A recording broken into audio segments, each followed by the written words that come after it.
Buenos días, hermanos, bienvenidos nuevamente a un servicio en línea de United Christian Church.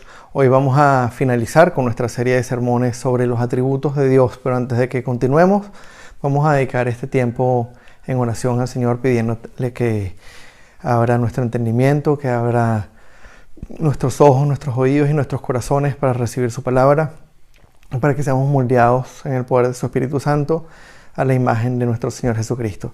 Padre, te damos las gracias porque eres santo, santo, santo, porque eres bueno, Señor, porque tú nos has llamado, nos has salvado, porque has pagado el precio y has hecho lo que nosotros no podíamos hacer, Señor, porque nos has bendecido con tu presencia y nos has permitido, Señor, ser siervos de tu reino. Ponemos hoy nuestra vida, nuestros corazones delante de ti. Te pedimos que nos hables y que nos transformes, Señor. Quita cualquier preocupación, cualquier cosa que pueda estar distrayéndonos y permítenos centrarnos, Señor, única y exclusivamente en tu palabra y en tu voluntad. Te damos el honor y la gloria, Padre, en el nombre hermoso y poderoso de nuestro Señor Jesucristo. Amén y amén. Ok, como les dije, hoy vamos a culminar nuestra serie de sermones sobre los atributos de Dios. Y como hemos estado viendo, todos estos atributos de alguna manera están entrelazados entre sí y nos proporcionan en conjunto una imagen general sobre la persona y el carácter de Dios. Pero hay un aspecto que es crucial y es tal vez uno de los aspectos más importantes en todo esto, y es que mientras más vamos entendiendo el carácter de Dios, tal como Él lo reveló en la Biblia, más preparados estamos para estudiar e interpretar las Escrituras sin el filtro de nuestra propia sabiduría y de nuestro razonamiento humano. Es un hecho, hermanos, que muchas veces terminamos malinterpretando las Escrituras, malinterpretando la Biblia, porque leemos los textos y buscamos en los textos lo que nosotros queremos ver, y lo que leemos va en contra de nuestra opinión personal sobre cómo debería ser Dios, sobre las cosas que Él debería hacer, sobre lo que nosotros nos gustaría que Él hiciera, y lo que terminamos es imponiendo nuestra visión, nuestras expectativas, nuestras opiniones sobre los pasajes, sobre los textos, en lugar de dejar que esos pasajes, que esos textos moldeen nuestra visión y nuestras opiniones de acuerdo a la voluntad de Dios. En lugar de extraer y dejar que la Biblia nos transforme, ponemos nosotros nuestras opiniones, nuestros deseos, nuestras perspectivas, nuestras opiniones que ya tenemos predeterminadas e interpretamos, en base a eso. Eso es algo que tenemos que evitar, y eso es algo que el estudio de los atributos de Dios nos permite. En la medida que vamos conociendo el carácter de Dios, que vemos su soberanía, que vemos su omnipotencia, que vemos su santidad, que vemos su amor sacrificial, que vemos su ira en contra del pecado y que vemos su gracia, vamos entendiendo y vamos estando mejor capacitados para interpretar las Escrituras de una manera correcta. Y hoy vamos a cerrar todo este proceso estudiando la gracia, y la hemos dejado para el final porque en su gracia vemos, diríamos, que la expresión definitiva y práctica del carácter de Dios y esa expresión global de todos sus atributos en su relación con la humanidad. Pero antes de continuar, vamos a leer en el Salmo 107 los primeros 8 versículos. Fíjense lo que dice: den gracias al Señor, porque Él es bueno, su gran amor perdura para siempre. Que lo digan los redimidos del Señor, a quienes redimió del poder del adversario, a quienes reunió de todos los países, de oriente y de occidente, del norte y del sur. Vagaban perdidos por pasajes desiertos, sin dar con el camino a una ciudad habitable. Hambrientos y sedientos, la vida se les iba consumiendo. En su angustia clamaron al Señor, y Él los libró de su aflicción y los llevó por el camino recto hasta llegar a una ciudad habitable. Que den gracias al Señor por su gran amor, por sus maravillas en favor de los hombres. Fíjense nuevamente lo que el salmista dice en este versículo 8, Que ellos, los redimidos, los que han visto la mano salvadora de Dios, den gracias al Señor por su gran amor, por sus maravillas en favor de los hombres. Hoy vamos a continuar o vamos a finalizar esta serie, y este sermón lo vamos a estructurar de la misma manera que hemos estado estructurando los sermones de estos últimos 4 meses. Vamos a hablar por un lado del significado del atributo, de la gracia. Vamos a hablar de las consecuencias para la humanidad y de las implicaciones para la gracia. Pero mientras lo hacemos, vamos a recordar este fragmento del Salmo que acabamos de leer, y en particular vamos a ir estudiando y viendo todo esto, dando gracias al Señor por su gran amor y por sus maravillas en función de los hombres. Hoy que vamos a hablar de la gracia de Dios, hoy que vamos a confrontar nuestra incapacidad de ser salvados con ese regalo que Él nos dio de la salvación, demos gracias al Señor por su gran amor y por sus maravillas en favor de los hombres. Vamos a comenzar entonces hablando del significado de la gracia de Dios.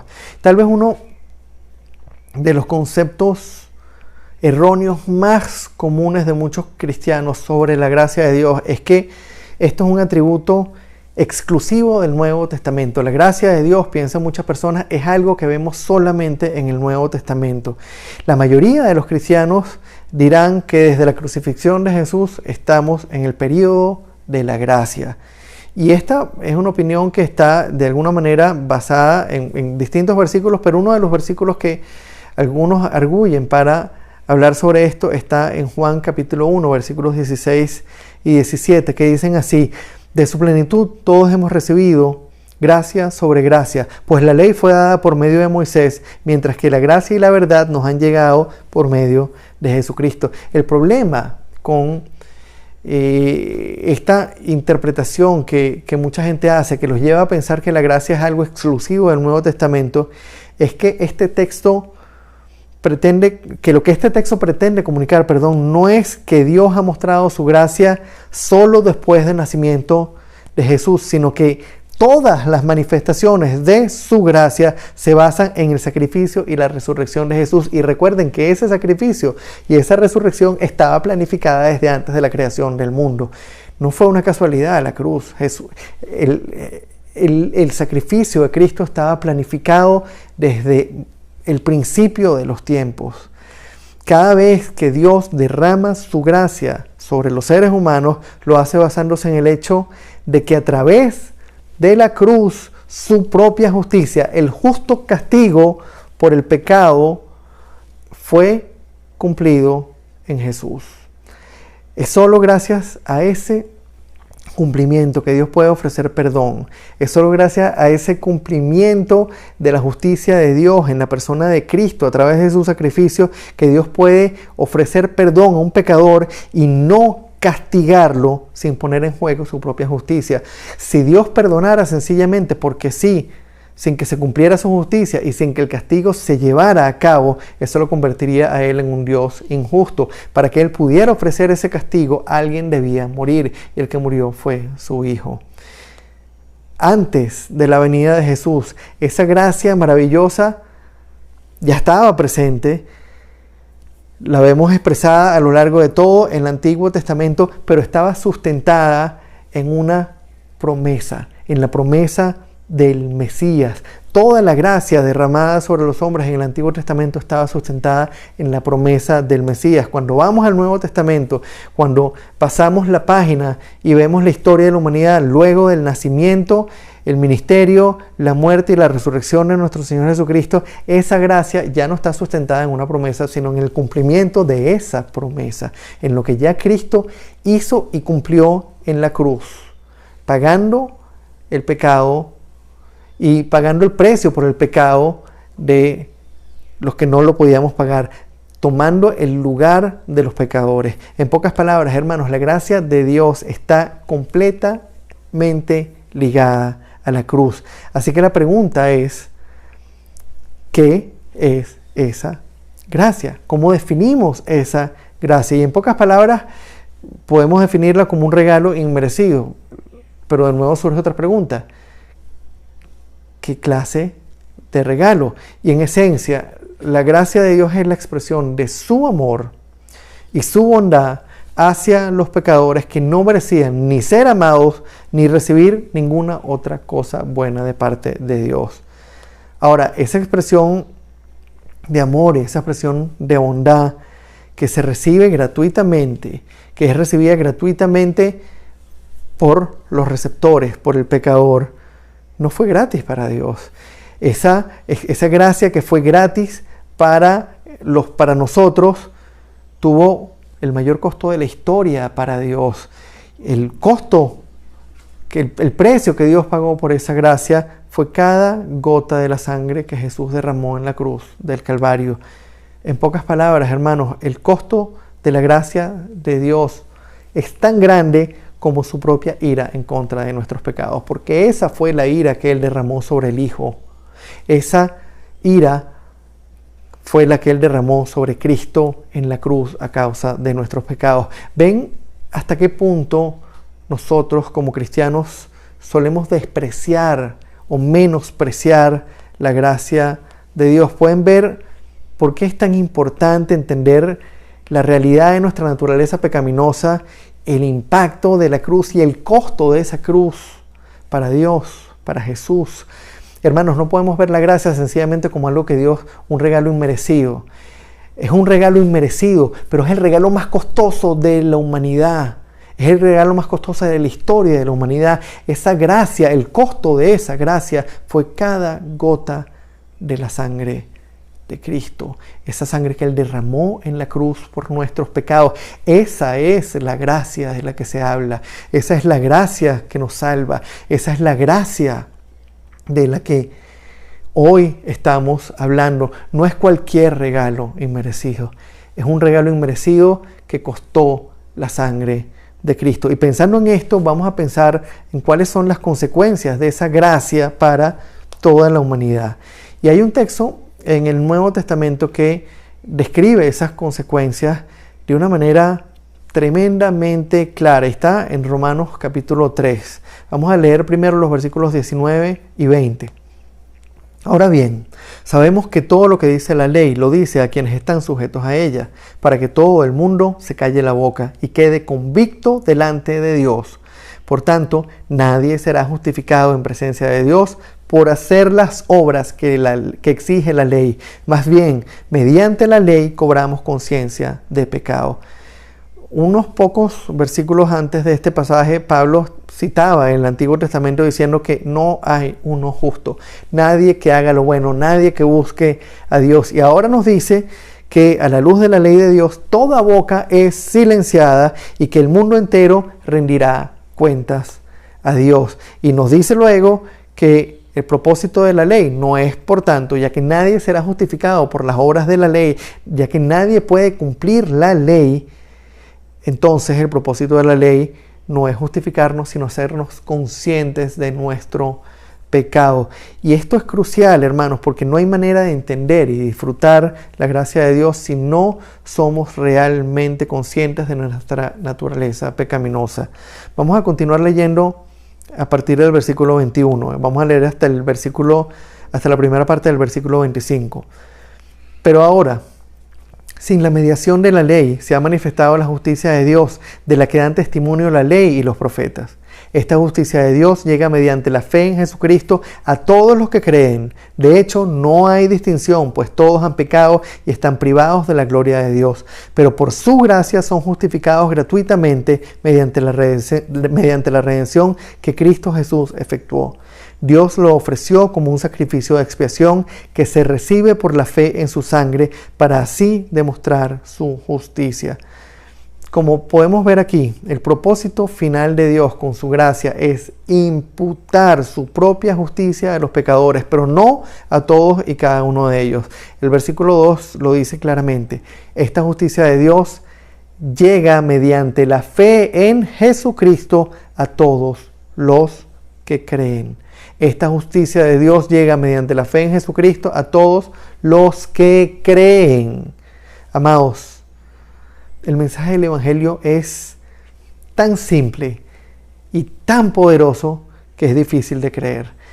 Como humanos nos resistimos, no podemos simplemente quedarnos al margen y dejar que Dios se lleve todo el crédito por nuestra salvación. El mensaje de la cruz va directamente en contra de la razón y en contra de la sabiduría humana, a la vez que hace pedazos el orgullo del hombre.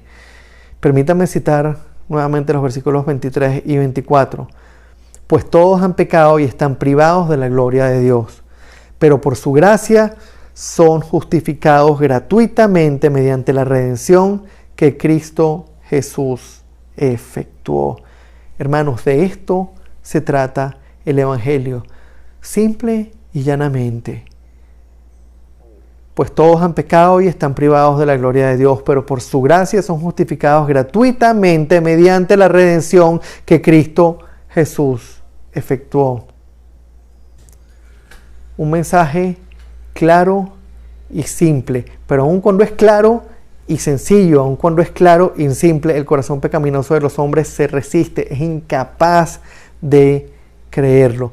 Pueden ver por qué como seres humanos todos somos responsables ante Dios y por qué nadie tiene excusas a la luz de nuestra pecaminosidad y de la gracia.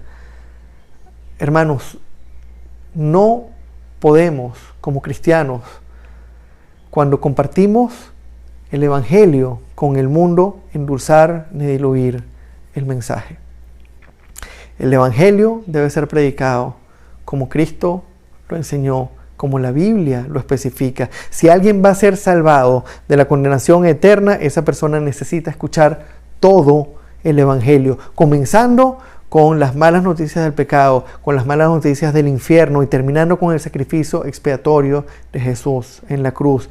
Y va a ser Dios mismo el que haga consciente a esa persona de su pecado y consciente de las buenas nuevas de salvación. El mensaje no puede ser diluido, el mensaje no puede ser endulzado. Y con esto en mente vamos a ver las implicaciones de esa gracia maravillosa, de esa gracia que es inmerecida, pero que tuvo un costo tremendo. ¿Cuáles son las implicaciones que esa gracia tiene para nosotros? Esa gracia costosa, esa gracia que costó la sangre de Cristo, ¿cuáles son las implicaciones que tiene para nosotros como iglesia? Y vamos a Efesios capítulo 2. Vamos a leer los versículos 6 al 10, pero vamos a comenzar primero leyendo el 6 y el 7. Y en unión con Cristo Jesús, Dios nos resucitó y nos hizo sentar con Él en las regiones celestiales, para mostrar en los tiempos venideros la incomparable riqueza de su gracia, que por su bondad derramó sobre nosotros en Cristo Jesús. El primer elemento que tenemos que destacar aquí es la increíble pero inmerecida posición del creyente. Fíjense la magnitud de esa declaración en el versículo 6. En unión con Cristo Jesús, Dios nos resucitó y nos hizo sentar con Él en las regiones celestiales. En unión con Cristo, Dios nos resucitó y nos hizo sentar con Él en las regiones celestiales.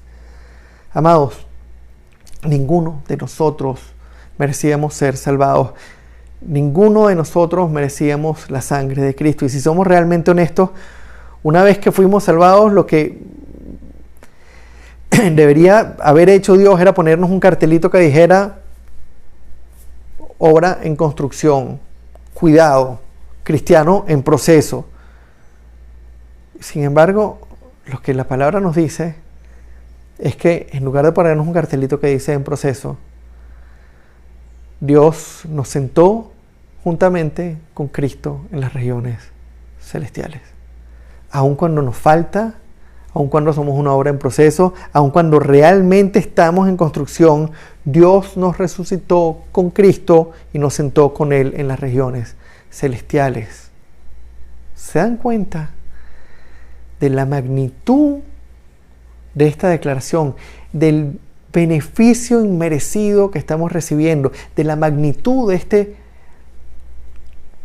regalo? Estar sentados, no es que estaremos sentados, estamos sentados. Podemos ya considerar que estamos sentados juntamente con Cristo en las regiones celestiales, a través de lo que Él hizo en la cruz, de esa gracia que Él derramó, esa gracia que recibimos gratuitamente, esa gracia que fue costosa, para Dios, tuvo un impacto tremendo en nosotros como creyentes.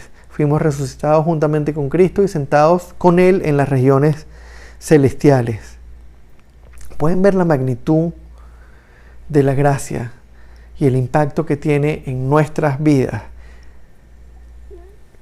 A la luz de esta realidad, alguien podría preguntar, bueno, ¿y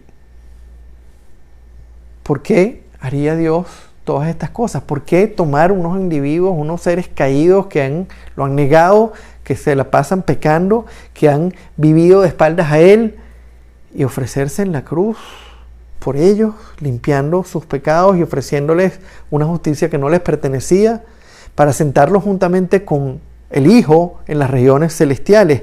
¿Por qué? Pablo contesta la pregunta en el versículo 7. Para mostrar en los tiempos venideros la incomparable riqueza de su gracia, que por su bondad derramó sobre nosotros en Cristo Jesús. ¿Ven de qué se trata esto? Hermanos, es para su gloria, no para la nuestra. Es para mostrar en los tiempos venideros la incomparable riqueza de su gracia. Ahora, la pregunta siguiente, ¿cuál debería ser? A la luz de esta gracia inmerecida, que fue tan costosa, que costó la sangre de Cristo, que tiene un beneficio, que reviste un beneficio tan grande como estar resucitados juntamente con Cristo y sentados con Él en las regiones celestiales. ¿Qué es lo que Dios espera de nosotros como cristianos? ¿Qué es lo que Dios está esperando como nosotros a la luz de su gracia? Vamos a continuar leyendo en el versículo 8 para ver la respuesta. Vamos a leer los versículos 8 al 10. Porque por gracia ustedes han sido salvados mediante la fe. Esto no procede de ustedes, sino que es el regalo de Dios, no por obras para que nadie se jacte, porque somos hechura de Dios, creados en Cristo Jesús para buenas obras, las cuales Dios dispuso de antemano a fin de que las pongamos en práctica. Quisiera resaltar nuevamente dos frases claves de estos dos versículos. La primera, esto no procede de ustedes, sino que es el regalo de Dios, no por obras para que nadie se jacte. Hermanos, es crucial entender que no hay lugar para la jactancia, y aunque pudiera parecer extraño para algunos, esa jactancia no está fuera de la vida de muchos cristianos. En realidad, muchas iglesias están llenas de ellas. En el momento en que nosotros pretendemos o pensamos que pudimos tener alguna clase de participación en nuestro proceso de salvación, en la medida en que nosotros pensamos que tuvimos un rol activo en nuestra salvación, estamos robándole el mérito y la gloria al único que la merece. En la medida en que nosotros pensamos que de alguna manera nosotros contribuimos, o que nos merecíamos de alguna manera, o que podemos hacer algo para reconciliarnos con Dios o para ganarnos su favor, estamos dándole lugar a la jactancia. Hermanos, fue el Padre quien lo planificó, fue el Hijo Jesús quien lo pagó en la cruz con su sangre, y es el Espíritu Santo, fue el Espíritu Santo el que nos hizo conscientes de nuestro pecado y el que ahora nos capacita día a día para que vayamos creciendo en santidad y persiguiendo la imagen, ser transformados a la imagen de Cristo.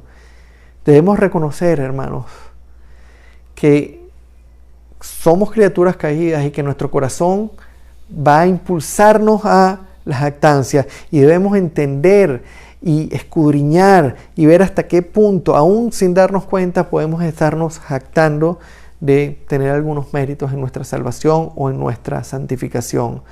Amados, esto es serio.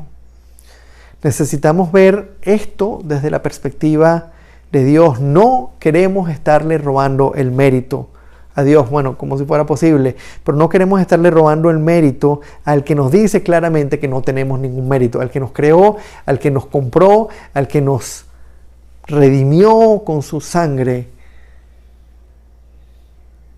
al que nos conoce, al que nos diseñó, al que creó el universo, el que sabe todas las cosas. No podemos pretender robarle el mérito diciendo que nosotros de alguna manera tenemos la capacidad de acercarnos a Dios, cuando la misma Biblia, cuando Él mismo dice que no hay uno justo, no hay uno que haga lo bueno, no hay uno que busque a Dios. Cuando dice claramente que es regalo de Dios, no por obras, para que nadie se jacte. Cuando dice que no hay lugar para la jactancia. Vamos a ver la otra frase clave que está en el versículo 10.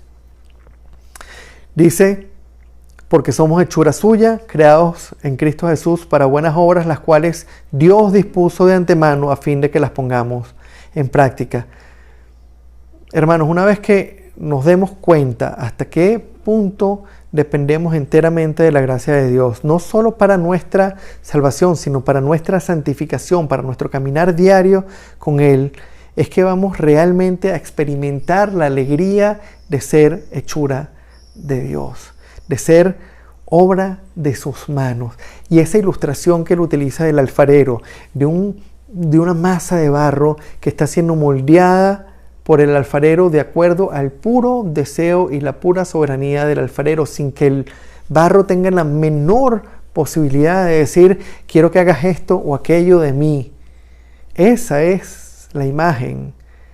La única manera, hermanos, en que nosotros podemos producir fruto para el reino es en completa dependencia de la gracia, es en completa dependencia de la voluntad del alfarero, del que nos moldea, del que nos guía, del que nos hizo, del que nos salvó para su gracia.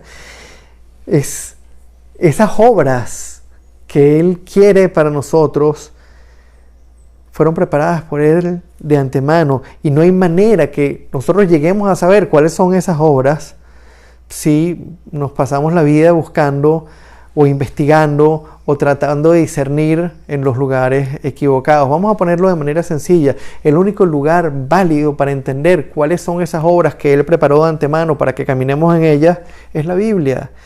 Es acercándonos a la Biblia con un corazón contrito y humillado bajo la guía del Espíritu Santo.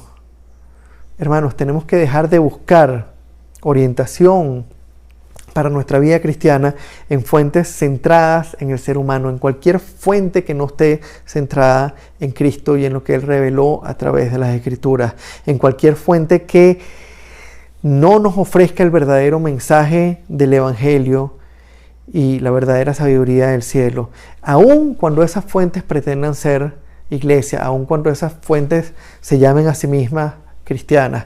Debemos saber discernir cuando lo que estamos buscando viene de Dios y cuando no. Y la única manera de discernirlo es que está en la Biblia o no está en la Biblia. Si lo que nosotros estamos buscando, si lo que nosotros estamos escuchando no está de acuerdo con el mensaje de las Escrituras, entonces no se trata del mensaje de Dios. Si lo que nosotros estamos buscando no es su gracia, no es depender de su gracia, no es depender de lo que Él hizo en la cruz, y no es, si no estamos buscando es el poder nosotros hacer, el tener nosotros la capacidad, el buscar resultados por cuenta propia, no estamos buscando en el lugar correcto, solamente en un lugar. Las obras que Él quiere que hagamos ya fueron preparadas de antemano y solo las vamos a encontrar en la palabra. Amados, como hemos visto hoy, la gracia de Dios representa mucho más que una característica de su persona. Podríamos decir que su gracia es la manifestación de todos sus atributos en su relación con la humanidad, especialmente o particularmente en su relación con su pueblo, con su iglesia. Y el hecho de que nadie, y es un hecho, que nadie puede disfrutar de esa gracia sin una adecuada comprensión del Evangelio y de todas sus implicaciones para los hombres. No hay manera de entender y disfrutar la gracia de Dios si no entendemos el Evangelio y sus implicaciones. Hermanos, no hay buenas noticias de salvación sin la convicción de pecado. Y no hay convicción de pecado sin una predicación adecuada del Evangelio. Y lamentablemente eso no es lo que vemos hoy en día en la mayoría de las iglesias alrededor del mundo. Por un lado vemos miles de personas que se llaman a sí mismas cristianas, que están más centrados en sí mismos, que están centrados en lo que Dios puede ofrecerles, que están centradas en sanidad, en prosperidad, en una vida exitosa, en lugar de estar centrados en Jesús, en lo que Él hizo para ofrecer perdón por el pecado y en que hizo todo eso para su propia gloria. Las malas noticias del pecado hoy en día son cada vez más impopulares. Y en muchísimos casos ni siquiera se mencionan en las iglesias.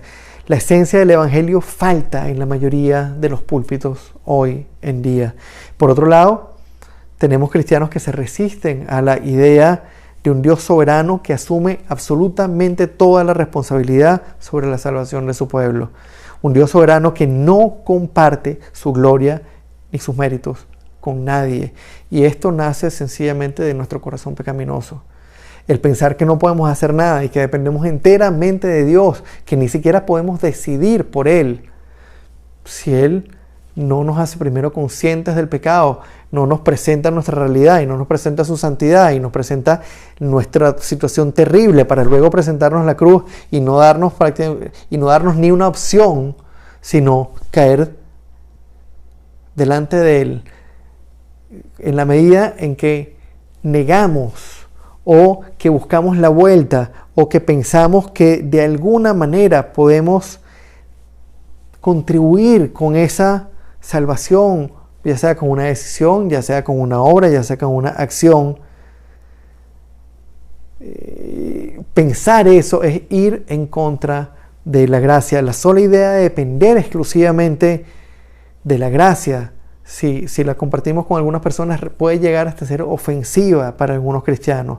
Y el hecho es que de una u otra manera hay muchos cristianos hoy en día que creen un evangelio sin la gracia de Dios, o muchas personas que se denominan a sí mismas cristianas que creen en un evangelio sin la gracia de Dios. Y el hecho es que un evangelio como ese no es el verdadero evangelio. Un evangelio sin la gracia de Dios no es el evangelio. Y la pregunta es, ¿podemos llamarnos cristianos si no hemos creído en el evangelio bíblico, en el evangelio que Dios mismo reveló? ¿Podemos llamarnos cristianos si no hemos creído en nuestra naturaleza pecaminosa, si no hemos creído en Jesucristo como el único medio de salvación y si no hemos experimentado esa gracia salvadora?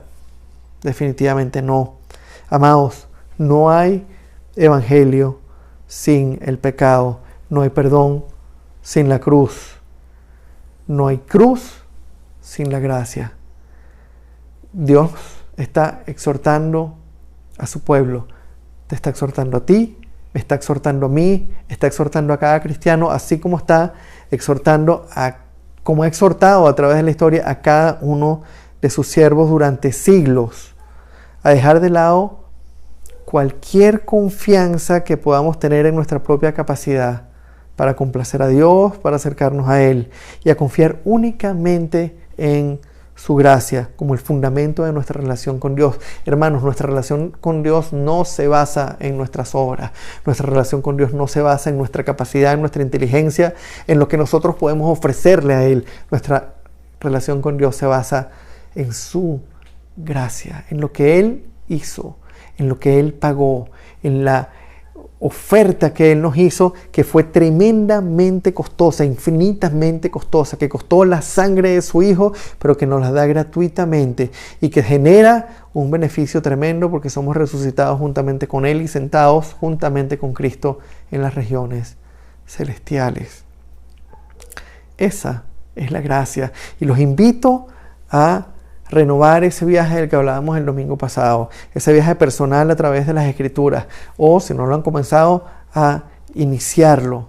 Es crucial, hermanos, que como cristianos nos sumerjamos en las Escrituras para conocer cada día más profundamente el carácter de Dios, para conocer cada día más profundamente su santidad, su soberanía, su ira en contra del pecado, su amor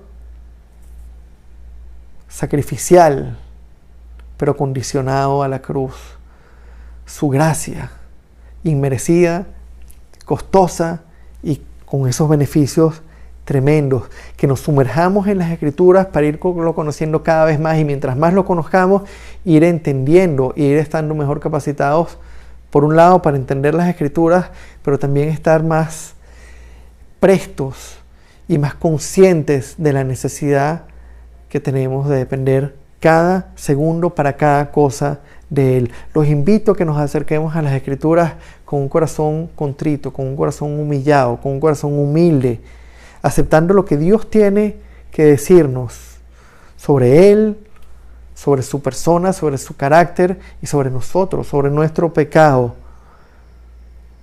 Buscando entender su gracia y descansar en ella. Solo así vamos a estar capacitados para caminar y para llevar adelante la vida cristiana. Hermanos, mientras más conozcamos a Dios como Él se presentó en la Biblia, mientras más entendamos nuestra naturaleza pecaminosa, más vamos a entender que es por gracia que hemos sido salvados y menos lugar habrá en nuestro corazón para la jactancia. Mientras más entendamos su santidad, nuestra pecaminosidad, su obra en la cruz, menos espacio va a haber en nuestro corazón para la jactancia. La pregunta es, ¿qué diremos a esto? ¿Estamos dispuestos a descansar en esa gracia salvadora, en esa gracia que se recibe gratuitamente, en esa gracia costosa, en esa gracia que nos lleva a estar sentados juntamente con Cristo en los lugares celestiales, sin importar cuán duro pueda resultar para nuestro ego? Entendiendo que la gracia es gracia porque no la merecíamos. Vamos a orar. Padre, te damos, Señor, el honor y la honra por tanto amor, por tanta misericordia. Venimos delante de ti, Señor, ofreciéndote nuestro corazón, ofreciéndote nuestros cuerpos, nuestras mentes, Señor. Pidiéndote que nos transformes, que nos cambies, Señor, que nos hagas más conscientes cada día de nuestro pecado y de tu santidad. Que nos hagas cada día más dependientes de tu gracia, Señor. Que nos alejes de la posibilidad de jactarnos. Que nos alejes, Señor, de esa naturaleza caída de nuestro corazón que nos lleva a querer robar el mérito que solo te corresponde a ti, Señor. Ayúdanos cada día, Padre, a conocerte más profundamente, a entendernos a nosotros más profundamente desde tu perspectiva, con tus ojos, y a entender, Señor, la magnitud de esa gracia que has derramado sobre nosotros. Te damos el honor, te damos la gloria y te pedimos, Señor, que nos prepares durante esta próxima semana para comenzar, Señor, a meditar en este tema tan crucial que vamos a empezar el próximo domingo, que es el sufrimiento, Señor, y el papel que tiene el sufrimiento en la vida del cristiano, que lo vamos a hacer a través de el estudio del libro de Job. Te damos el honor, te damos la gloria, te bendecimos y te glorificamos por siempre, Señor, en el nombre hermoso y poderoso de nuestro Señor Jesucristo. Amén y amén.